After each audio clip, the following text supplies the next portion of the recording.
Good morning. Thank you for having me today. I'm sorry that I can't be there in person. Unfortunately, a meeting came up that I had to attend here in Glasgow, and I'm very, very sorry that I can't be with you. So I've recorded this presentation for you. Hopefully it's a useful overview of what we're doing here in Glasgow City Region. If there's any questions, my contact details are at the end of the slide, or you can talk to one of the other members of the panel who will be a little bit more familiar with this. I'm the manager of Climate Ready Clyde. What is it? It's a 3-year initiative which is supporting Glasgow City Region to meet the challenges of a changing rainfall and rising temperatures and seas. It's a partnership of 15 different partners from the public and the private sector. And we're delivering an adaptation strategy and action plan for Glasgow City Region, the first one. But alongside that, we're positioning the city region as a climate leader and providing capacity building and support to our members to make sure that we can all adapt together. Within doing that, we've had a strong commitment from the beginning to embedding climate justice concepts, but also taking some of the really practical steps that will help us try and realise them. So just a little bit about Glasgow City Region before we get started. So Glasgow City Region consists of 8 municipalities, and it comprises about 40 billion of gross value added a year, so that's about a third of Scotland's economic activity. We've also got about a third of Scotland's population. 1.8 million people live, work and play here, but it's a diverse mix of urban and rural areas with sort of heavy urbanisation around Glasgow, but then out in sort of South Lanarkshire, very much more rural as well.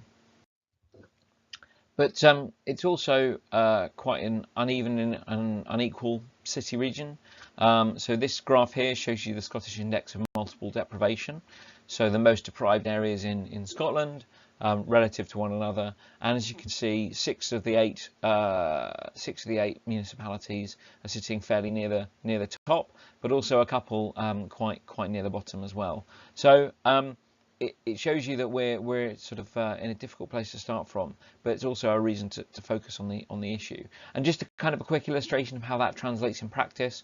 Some work just looking at Glasgow itself. There's a massive gap in terms of life expectancy, both between men and women in the city region, in the city rather. And you know, for men, there's a gap of 15 years between the most affluent and the most kind of deprived areas of the city. So men in certain parts of the city live 15 years longer than other parts, and for women it's 11 years as well.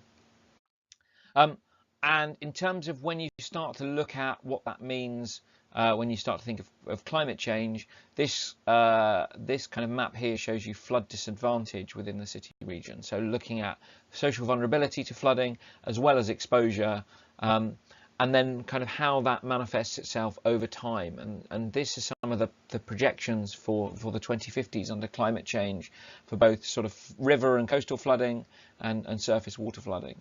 And what you really see as you look from left to right is that it becomes a very stubborn problem. Once you think about adaptation and future population, the trajectory that we're on in terms of a 4-degree world, really doesn't look like we manage those problems particularly well. So good reason to tackle the issue.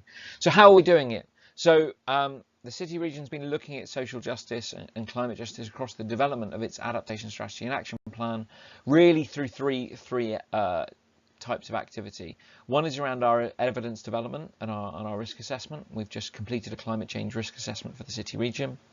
The second is through the development of the adaptation strategy and action plan, and the third is through our capacity building and leadership activity that we're doing alongside. So I'm going to just talk quickly through those.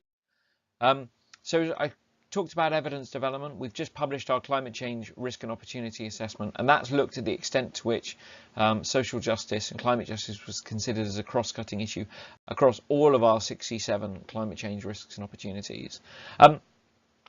And really what we found from that was there wasn't a huge amount going on. I think it's probably fair to say that flooding is the area where it's been considered the most. We have some really strong data on future flood disadvantage, but it's also starting to be used by the Scottish Environment Protection Agency to start to prioritise flooding and flood schemes.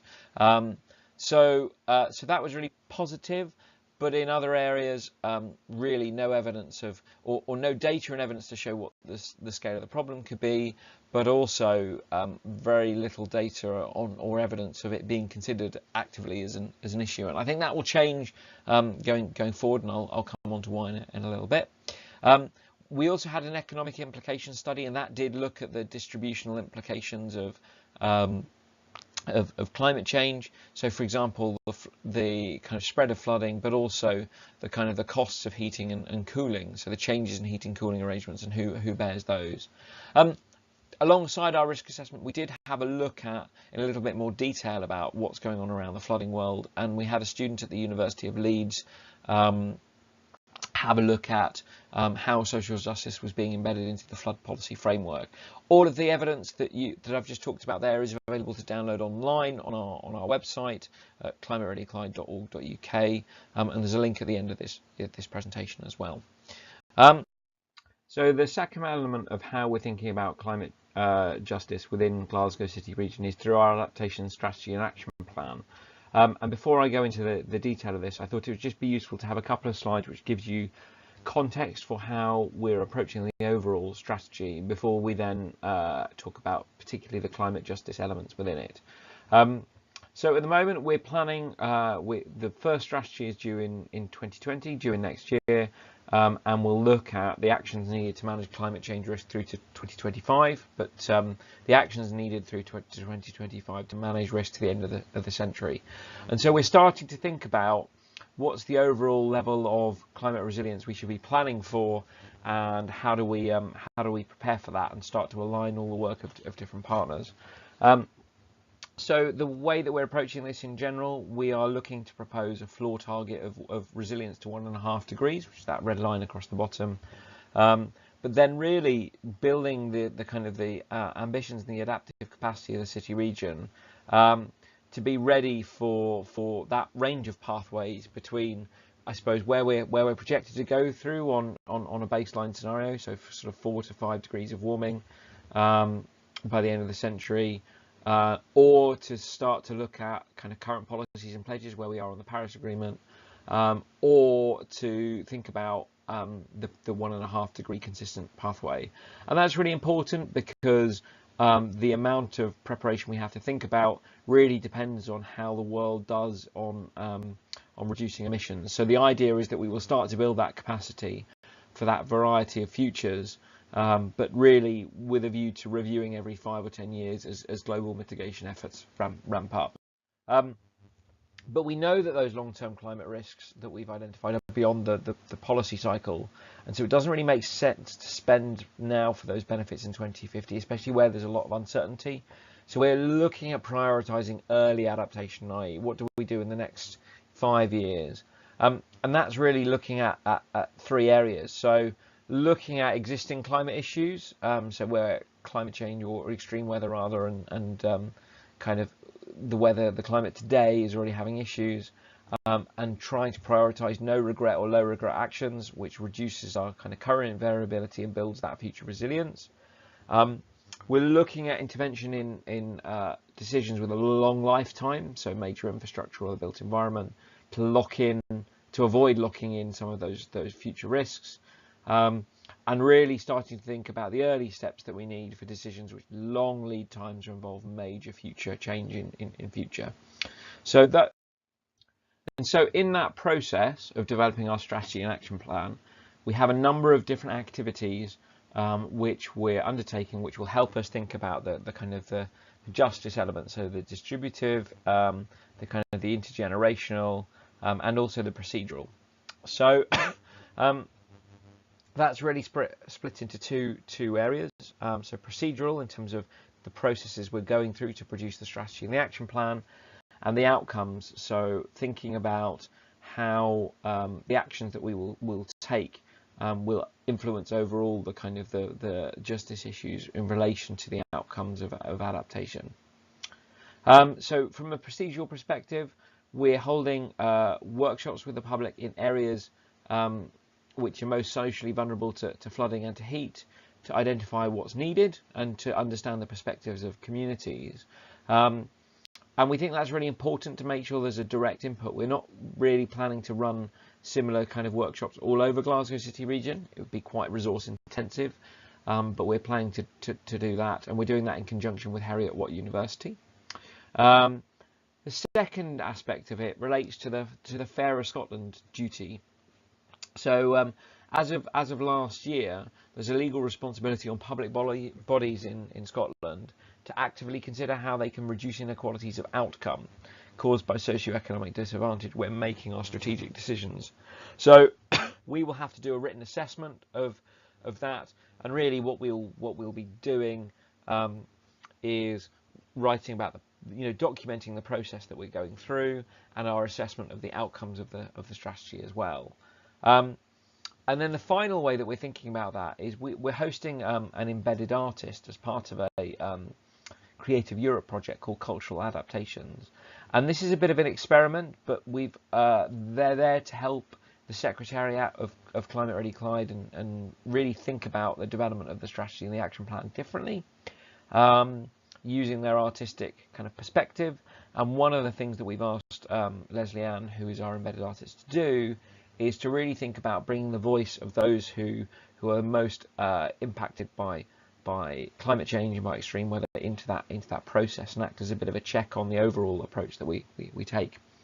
And then in terms of and outcomes and how we think about the outcomes of the strategy, we're going to be using a multi-criteria analysis for analysing our actions. So that basically is about understanding the range of different factors that or additional benefits that could come from the range of actions under consideration, and prioritising those that really help us in achieving lots of other agendas as well. And one of those is going to be around equity and distributional impacts and vulnerability. So really helping us think about to what extent does this focus on the most vulnerable, to what extent is it focusing on addressing the impacts of society at large, and we'll be weighting that alongside the other decision criteria so that it's an explicit factor in choosing some of our actions. And then we'll be reviewing and refining that as the action plans developed as well. So that's a bit of a whistle-stop tour of what's going on in terms of climate justice related to Glasgow City Region's strategy and plan. It's quite early days, and I'm sure that thinking will mature and develop. And I really am keen to say that I don't think we have all the answers. This is our first attempt, and I haven't seen any really good practical guides of how to do this. So if anyone else is aware of something, we'd always be grateful for that. So as I say, my contact details are on this slide. Thank you ever so much. Apologies again for not being with you today. And I hope the rest of the session goes really, really well. Thanks very much.